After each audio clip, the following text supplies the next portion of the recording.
2 minutes after 7 o'clock, and joining us in studio this morning from the Walker Aviation Museum, Robert Sherman back with us. Good morning. Hey, Mike. How are you doing today? Good. Good. I always look forward to coming talking to you. I feel like I'm talking to one of my brothers. Well, we look forward to having you each time, really. too. Matter of fact, I had someone just over the weekend ask when you're coming on again. They like listening to our discussions about history and military and stuff here in the... So, we got people that can't wait for you to come on too. So the feeling is mutual. So. Oh, okay. For folks who are thinking, well, what are we talking about here? Robert joins us each month from the Walker Aviation Museum, and if you've never heard of or familiar with, it is a beautiful little museum located in the Roswell Air Center there at the airport.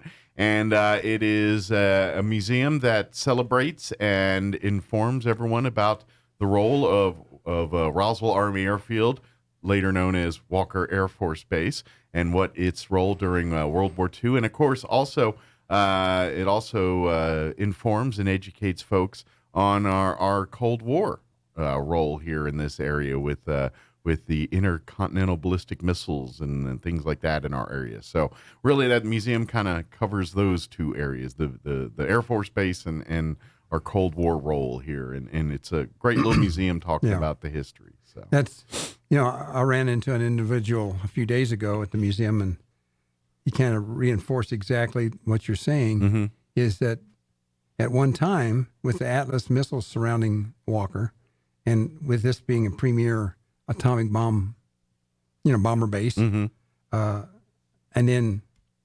1967, I guess it was, when they built Goddard, they built it, underground. And I know my dad, living up on West 8th Street, in his double car garage, he had a bunker that buried down through the cement and underground.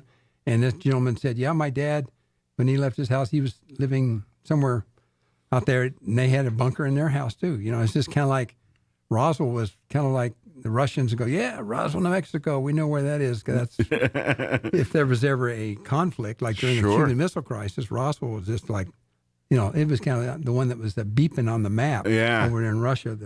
So it was kind of scary at that time. So it's something that a lot of us just kind of didn't think about much, but it was here. And that's something that's kind of talked a little less about in history. But during that 60s and in that era, there was a lot of homes across the country building these fallout shelters. In essence, little, in the Midwest, they probably served storm shelter / fallout shelter. But, on the coasts and things, a lot of people were building. And when you still see homes for sale from that era, sometimes those properties still have those old fallout shelters on them, or there's a room inside in the basement of the home that's delineated as a place. You open my dad's garage, and there's a big 8 by 4 foot piece of plywood laying there, and you pull that away, and underneath it's a little tiny stairs going down underneath the foundation of the house. Little bunker fallout area. Back then they'd probably keep food down there, and some kind of sleeping arrangements and some kind of bathroom arrangements, and it's pretty crazy. So, but I imagine that was just something that younger folks probably don't realize that was something that was not uncommon back in that era. So right now, for people, like you just mentioned, we're at the air terminal, just hands, just a baseball underhand pitch to the TSA check-in area. There you go. Right, and we got Ted Smith joined us, and he's out there today, and he's out there about half the time. And right now it's Bob Donnell and myself and Ted Smith are kind of out there keeping it open. Good deal. And we're kind of starting to spin up on the other half of our mission, or you might say the other 40% of our mission or whatever, and that is the flight orientation and STEM career orientation program we have for students. It's in the range of, 13 to 18. We've had some older students coming out because we've not last week, but week before last, I think we had 2 classes from the Roswell Job Corps came out. Great. And we just waiting to hear back today or tomorrow on when maybe the next class, 2 classes will come in probably in the next week or 2.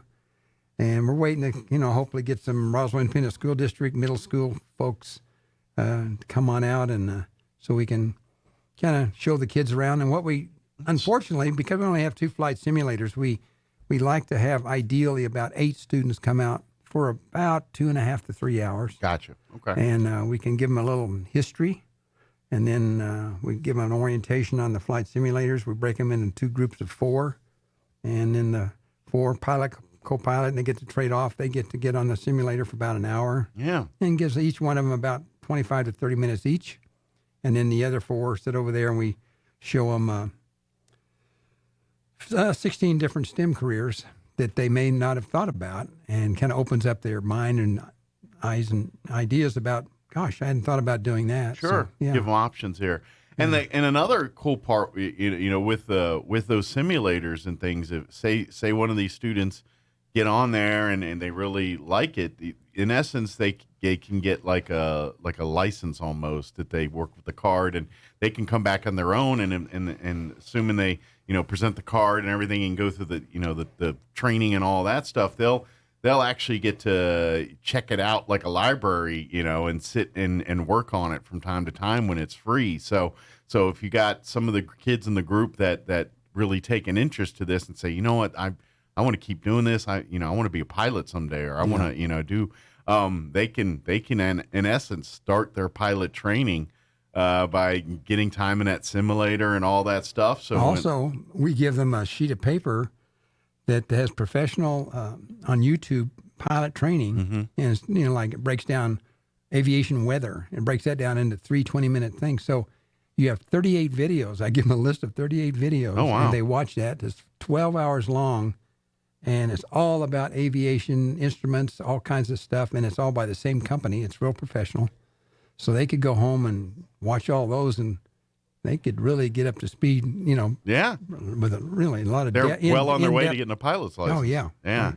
And who knows, maybe they're working for one of the commercial airlines, or who knows, maybe that's a hobbyist, and now they own an own plane, and they fly their own plane, and, there's a lot you can do with that. And, but anyway, it's a great opportunity for these kids, just, coming to the museum and checking this out. And next thing you know, they got bit with the bug, and now their dream career or path is kind of laid out in front of them, just because they got to ride in a simulator, check out a simulator at the museum. I've had several good experiences recently, a couple things, just kind of humorous stuff. But anyway, I'm at a certain age where I look at folks and I'm thinking, gosh, did you probably just graduated from high school, blah, blah, blah. And come to find out, no, they just completed their pilot training, and they were headed off to fly commercial, some company, whatever where they were going to Dallas or something. So they were 2 pilots, and then another gentleman came in the other day. His wife was with Space Force Intelligence. Oh, really? And she was enlisted, and he had just graduated from the Air Force Academy and was headed for pilot training school. Oh, wow. And I looked at them, and I thought maybe they were, high school age, but when you're old as I am, they all look like they're high school age. Everybody looks like high school age. It's like, no, I'm 30. I didn't look like that when I was 30. I had another generational thing that was kind of funny. I was, helping out these youth challenge folks, and I go back and forth, and I still haven't got it fixed up yet, but I go back and I click on these 16 different videos for careers. And then this gentleman from one of the youth, from the Roswell Job Corps, he looked at me and says, well, how come you don't just click on this on YouTube, this, and it all runs in sequence, and it'll be automatic. You wouldn't have to do this. Yeah. So I kind of like, yes. What is your name and what is your phone number? Yeah. What do you want a job? We're going to come over here, and we're going to get you up to speed. Yeah, so. They probably know the technology probably a little bit better than you do. I said, how did you learn that? And he said, I just fooling around with the computer. So, yeah. Well, you know what? There's a lot in this industry that's very much people just, learning it on their own and because of just like that, just messing with it and doing it and all that. So it's really cool. So hopefully, if you know some kids that maybe you're looking for something like, set something up. You do like you said, your little youth groups, if church groups or any youth organizations, anything like that. Yeah, Roswell Independent School District. We got Sidney Gutierrez Charter School, All Saints Catholic, Assurance Home, Civil Air Patrol, Girl Scouts, Boy Scouts, Youth Challenge. We kind of had 8 attend at the end of June, and then 8 had to cancel because of a COVID issue. Yeah. But after the new group is here, and they're now here, after they've been here for a little while, we're going to be scheduling the New Mexico Youth Challenge to come in. And again, we're doing the Roswell Job Corps, local churches or youth groups, you know. And even we've contacted the folks in Dexter, Hegerman, or Artesia. They wanted to drive up, and they just need to coordinate with us about a week in advance so we can get some people to get on the flight simulators to help them out. Good deal. Excellent. That's great. So please reach out to the museum if you have a group that you know what, this might be something great for our group to try out. And the museum would be happy to make accommodations and help out with that. When you come in our museum, we have 2 touchscreens that are very similar to the ones that are the UFO museum, because we actually helped develop the ones at the UFO museum, a couple years ago. Mm-hmm. They spent about $80,000 just on the upgrading the Walker Aviation part. So they've got some really nice displays now down there, but so they can come in and watch a 2-minute history of the Walker Roswell Army Airfield, or the Atlas missile, another 2-minute thing. Mm-hmm. And then usually during the whole program, we got a video running. Right now, what we're running is a really interesting one that's broken up in maybe 6 or 7 different sections. And Gary Sinise does the narration. I mentioned it, I think, last month. Mm-hmm. It's you can find it on YouTube. It's called the Enola Gay B-29 Superfortress / the bomber that dropped the atomic bomb. And it talks about the history of developing the B-29 and developing Tibbets, Paul Tibbets, the pilot. Yeah. Okay. And how he, started out and he was going to be a doctor, and then he got to fly on a little biplane for several days, throwing Baby Ruth candy bars out the window. He got hooked on flying. He became a very, very good pilot, one of the most experienced pilots in the B-17 in Europe. And they got him to come over and fly and be with the Silver Plate. Now, the Silver Plate modification of the B-29 was the ones that were modified to carry the atomic bomb. Okay. Were those And he kind of was managed that. They went to Westover, Utah. Utah. Did the B-29s that have pressurized cabins and everything? No. Because like for folks that don't know, B-17s, those weren't. So they, so they would fly at higher out. That's why you saw them in the big, heavy coats and everything. But by the time the B-29 came around, those were pressurized cabins, and it wasn't like flying in a tundra. I got a lot more respect. That's probably the wrong term. I'm even more impressed with my dad, because my dad was a B-29 crew chief. And if you watch this video, they talk about how much problems they had with the engines, and a lot of that they had to develop in a hurry, and it was the most advanced aircraft and stuff in a long time, very large, carrying multiple times as much as the B-17, and they took out all the guns except the tail gun, and that took about 7,000 pounds out of the aircraft, and they wanted, for carrying the atomic bomb, they wanted to be over 30,000 feet. So it kind of helped protect them from the Japanese. And I didn't realize from this video, you'll find out that they had got this all developed, and they were working on the Silver Plate B-29s to drop the atomic bomb, and they were going to drop the atomic bomb on Germany and Japan on the same day. Oh, wow. That was the But plan. then Germany, surrendered. Yeah. And then they could just focus on Japan. But I was kind of surprised to hear that. Another of the things they did was they continued to fly missions over Japan and drop these little, what they call pumpkin bombs, at over 30,000 feet. And they did that with like 1 or 2 or 3 aircraft rather than big formations. Mm-hmm. And the Japanese kind of got used to seeing that, and like, okay, well, it's just one bomb coming down. Sure. And under 2 circumstances when they did that, that bomb went off. It was set up to have like a radar type trigger on it, so that it would go off about 1,860 feet above the ground. Okay.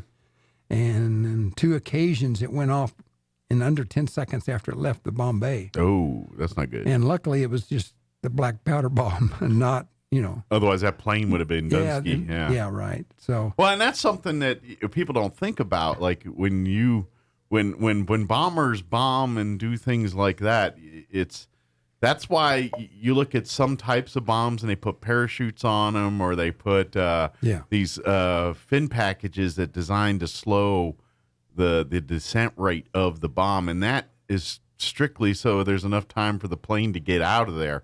Because if you think about it, those Beef-29s that are dropping nuclear bombs, you know the huge mushroom cloud that comes from that when it goes. You don't want to be anywhere near that thing when it goes up. So those planes have to have enough time to get out of the way. Yeah. And that's why they have to slow down. And especially, when they were bombing targets that were very precision, they would dive bomb real low. But the problem is, once they release, they got to get out of there quicker. They're going to get wrapped up in the explosion. Yeah. And so there's a whole art and science to all of that releasing and how to release it and the angle at which you should be descending and ascending to release these bombs, so you can make sure you don't get caught up in the blast. And when you get to talking nuke blasts, that's a whole nother animal right there than just dropping a cluster bomb or something, something non-nuclear. It's a different animal. So that's what they were practicing in Westover, Utah. I guess it is wherever Westover is. Westover Air Force Base. Okay. And there's a big misconception, and a lot of people that come in keep thinking that the Enola Gay and Boxcar and all those planes came from Roswell, and that's not the case. They returned to Roswell. Yeah. Up until the end of the war, Roswell was a training base for bombardiers and a training base for advanced pilot training for multi-engine aircraft. And as a matter of fact, when they got over to Tinian after they left Westover Field, and they've been practicing dropping these bombs. What they would do is try to get over 30,000 feet, like 31,000, and they drop the bomb and they immediately go into a hard left turn or right turn, whatever, and dive 2,000 feet to, get away, try to be at least 9 miles away from when the bomb went off. Gotcha. Yeah. So. Yeah, it's not just like. And it would drop about 43 seconds before it went off. And when those bombs went off under 10 seconds after leaving the aircraft, it really made a lot of the aircrew very anxious about hopefully it'll work right when we drop the big one. Yeah. But most of them were training for this, and only Tibbets and a few other folks knew what they were actually training for. Gotcha. It was so secret. They that makes sense, and that's need to know basis type thing. And, correct. But and even when we talk like uber top secret, even to this day, that changes when nukes come into that equation. That was something I learned in my time in the Air Force, and because I was on the stealth fighter, and every time we left our home base station, we turned into priority assets, which means we got top security on, whenever we landed somewhere else that wasn't our home base. When I got to one of our bases and we weren't the top priority, I was like, what's going on? It's because we were there at the same place where they stored nukes, and they put us right where the nukes were, but they didn't care about us. They cared about those nukes. So that was the first time I was like, oh, okay, the stealth, we're second banana to something here. And it never happened that way before, but it's when the nukes get involved. And those nukes were just sitting underground, not doing anything. They're just there. But, every hour, cops were coming by and checking in on it and making sure we weren't anywhere near it or messing with it or anything else like that. And it was just, it was kind of interesting how they treated that versus, how they treated everything else there. So when they got over to Tinian, this is the kind of thing that comes out in this video I was telling you about, the one on Enola Gay. Anyway, Colonel Blanchard, and he was, if you look at that name, he was the wing commander at the Roswell Army Airfield in July of 1947, and made the first report that the flying disc or saucer was found north of Roswell. Well, anyway, he was the operations officer at Tinian, and he said, my men are more experienced. We can do this. We'll drop the bomb. This Tibbets guy, whoever he is, been training. And they kind of looked at these guys like, man, these guys are doing this stupid stuff. What are they doing? They're not going over there. General LeMay wouldn't let Tibbets fly missions over Japan because he had too much information on what was going on, and he was too valuable to he got have him, captured, he would have if been he a got problem. shot down or something. Yeah. So he didn't fly any of the missions, but so they took Colonel Blanchard up on a practice run, and how they dropped the bomb and did stuff. And he was sitting in the jump seat. Apparently, there was a seat where he could sit up in the cockpit area. Mm-hmm. And the mission was about, after they went ahead and made the drop and did severe maneuvers and did stuff, he just said, "Okay, I guess you guys can go ahead and do this." You didn't realize that was so complex, and they'd really been working on the maneuvers and stuff. He thought he'd go in there and just, yeah, we can do this, no big deal. And then they realized, because he didn't know. I mean, he hadn't been briefed, what they were going to drop or anything. Yeah. But they kind of found out, like, okay, I will just let you guys do Yeah, it. you got this. Good job, boys. By the way, before I forget, I want to give a little credit. We've gotten some monetary support so far this year from several people. Awesome. Pioneer Bank. Great. Glenn's Furniture has provided some furniture for us, some key stuff, and I really appreciate Bill Glenn for doing that for us. Yeah. 6 Bomb Wing Reunion Group gave us some money. That's nice. And David Petroleum Corporation. And Featherstone Development gave us a really, really nice donation. So that's great. Kind of keep our doors open, paid the rent for a couple of years. Appreciate those people that support the museum and like then last year and in the previous years, we've had great support, and we just haven't approached them so far this year. We've been busy doing other stuff. But Sure. Roswell Toyota, XL Energy, of course, got us the 2 flight simulators through a nice grant. Yeah. And some doctors like Dennis, Phil Cathy, and Paul Engstrom, iDoc, and Lloyd Hughes, and AirCell was a big supporter in the past. So Good deal. anyway, we appreciate those folks. And Absolutely. Yeah, it's without that generosity and support, the museum wouldn't be where it's at today. So by the way, all you men out there, we still got the little display of the Japanese, German, and Russian World War II rifles. nice. And about 60% of the guys that come into the museum go straight to the guns, even though it doesn't really have that much to do with, Walker Air Force Base, but it's World War II. It brings in the butts, right? So Right. it brings people in to come see stuff. So definitely want to check that out. But if you've never got a chance to check it out, please make a trip out to the museum. It goes around the flying schedule out at the when the planes are taking off and landing and coming in and out. That's usually when the museum is open there. So if you go to AA.com and see American Airlines flying schedule, Right. you can generally follow that along and catch when the museum's going to be open. Right. Yeah, you're right. And thank you for saying that. Yeah. We right now we're getting out there Monday through Saturday from around 7:30 till a little after 10:30 maybe. That's when the plane usually departs. Yesterday, for example, the morning 8:40 flight was delayed until like noon, and then the other flight coming in that was going to depart at 10:14.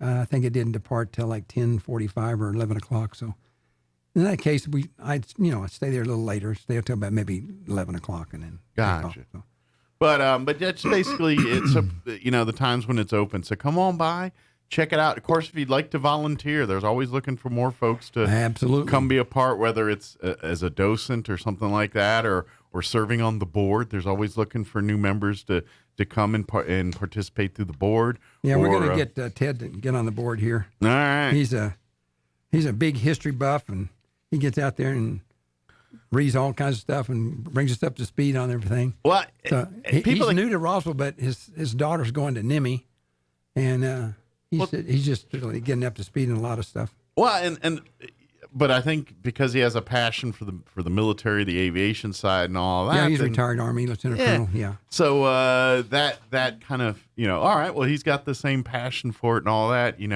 It's not important so much that you know the details of what happened there. That stuff we can teach you and all that. But if you just have a desire to want to promote and to keep the memory of the base going and allowing generations of people to come and learn what happened and what took place there. That's what it's all about. If you have that passion, then they love to have you come be a part of it. So Yeah, a lot of people don't realize Roswell's history was World War II was getting ready, looked like it might start, and they said, we need 30,000 more pilots. And Roswell was trained 14,000 air crew, and some of them were advanced pilot training.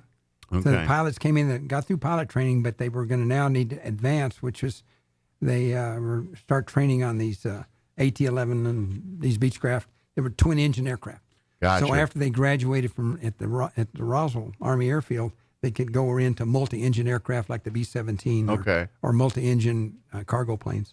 Now, were they doing training when the bombers were flipping over to jet engines and things too? Or No. That was just up till the end of the war. Yeah, gotcha. Yeah. So by the end of World War II, there was actually 7 flying training squadrons and 5 bombardier squadrons, and that's why we have several little concrete bombs laying around that you can find in ranches around here that they drop bombs on. Well, and I hate to burst people's bubbles, but there's a lot of parts of New Mexico desert out there is range. We're owned by the federal government, and they used our current modern aircraft, use it for bombing practice and things like that too. So, right. Matter of fact, and I'm sure you're aware of this, but like if you get on Google Earth or whatever it is, I think it's Google Earth, and I think it's just west of here. You can see they've got a little swastika, like out in the desert out there. We have actually a poster that shows that photograph. And it's got a swastika and then a little outline of a ship. Yeah. So that was bombing practice. Yeah, bombing practice. During, World War II era, and those things still there. And so if when the space, the satellites come over and take the Google Earth, that you can still, I just think that's pretty cool just to see that history. And you're like, wow, what on earth? Look at that. Who would have thought it? And you don't really notice it from afar, but then when you see it, something like that, I just think that's pretty cool. So. But that's the reason why that stuff's out there. So, if you, I do want to invite people to check out Walker Air Force Base Museum, Walker Air Force Base Museum's website, wafbmuseum.org. Yeah. If you'd like to donate money financially, that's a great way to do that. If you want to learn more about what the Walker Aviation Museum and what its mission is, and learn a little bit more about just the STEM stuff and everything that's involved with it, that's a great resource, is to check out that website, wafbmuseum.org. Of course, if you want to reach out and serve as a board member or volunteer in any way, shape, or form, all the contact information and everything you need there is through the website. And then, of course, if you want to learn more, come on out. Just come out to the museum. Come out today. Probably a little before lunch here or so. They're going to have another flight coming out, and these guys will be out there manning the fort, so to speak. Yep. Ted's out there right now. Yeah. So probably till about 10:30. So come on out there now. Grab breakfast. Get you one of those burritos out there out at the restaurant there, and come check it out. Reggie she's my cook over there. So they got pretty good food. Yeah. So when you come out and you see the videos on the career stuff, the 16 different things, it's like one of them is no regrets on how to choose a college major or a lifetime career, and it's talking about developing a Venn diagram. Another video is science, technology, and math overview. Careers in aviation is another one. Eastern New Mexico University Roswell Aviation Maintenance Technician Program, that's another one we show them. A day in the life of a wind turbine engineer is another one. Nice. Crumlin Auto Group and Eastern New Mexico University Roswell Auto Mechanic Program. And energy careers and a career cluster. What does a registered nurse do? Architectural engineering versus architecture. What's the difference? And then we show some Air Force recruiting things that are about 2 minutes long. Technical training overview, aerospace ground equipment, air traffic control, electronic principles, and geospatial intelligence. And the last one we show is a day in the life at CIA. Nice. And they talk about 6 hiring areas, which is analytical, business, IT, and security, clandestine service, language and cultural stuff, science, engineering, and technology, and the student opportunities to work at the CIA. Nice. All that available. So who knows? You come out to go check out a museum. And most of the people, the kids, we give them a little grading sheet. They get to grade these videos 1 through 5. 1 is like useless. Right. And 5 is like, wow, this is really great. And, consistently we get 5s and 4s and Good. 3s, and occasionally we'll get a 2 or something like, I'm not that interested. And then the ones that get low markings, they just remove from the thing and add ones that are and a they little put more their useful. age and, male, female on there, so we kind of can get some database. So they say, hey, we get a bunch of, kids that are in the 9th grade and they're all girls, then we probably won't show them this one or this one. Sure. It's been rated kind of like, I'm not that interested in it. Makes sense. Yeah. And if someone asks for it specifically, then you can get it to them. But Sure. Awesome. Well, again, folks, learn more, set up, get an appointment, come out and visit and come see the museum. Learn more, wafbmuseum.org is the Walker Air Force Base Museum. Go there and learn more about it, and then come on out. Come out to the air terminal and check out the museum during the flight times here and see it for yourself and talk to the folks. And I think you'll be really impressed. So good deal. Yeah. Well, thank you, sir. As always, appreciate the. It's a positive thing for me out there. Because you meet people and they come out and it's just interesting. And so we've got the 6th bomb wing, matter of fact, coming next week. There's about 5 or 6 of them coming. Oh, good deal.